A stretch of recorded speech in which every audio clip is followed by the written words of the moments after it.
The simplest way I can explain our current predicament is to briefly channel my Year 9 science teacher and pretend our house is the planet. Carbon is a miraculous building block. And for millions of years, our planet has been part of a natural carbon cycle. Some gets released, some gets stored, and if these things are balanced, then equilibrium is maintained. But since the Industrial Revolution, we've broken the balance and have been dramatically increasing the release of the Earth's stored carbon into our atmosphere.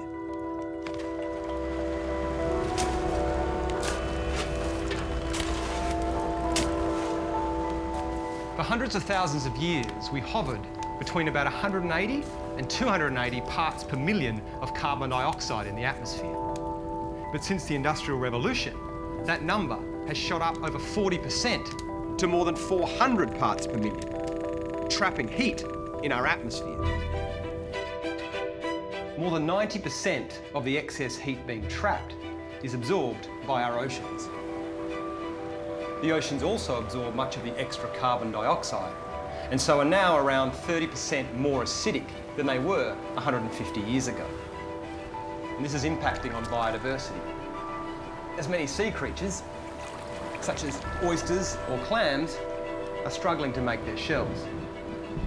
But the increased heat and overall energy in the system also leads to more intense weather events.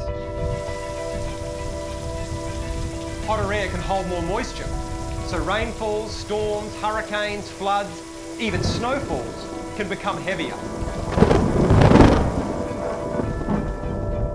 It is true that the climate has always been changing.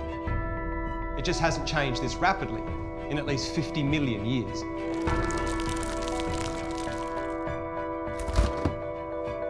Unfortunately, the increasing heat also means that our polar caps and glaciers are rapidly melting, which causes sea level rise that threatens hundreds of millions of people in coastal cities.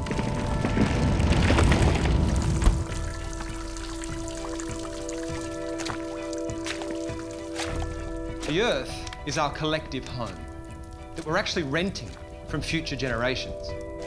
So we need to not only rapidly reduce our emissions,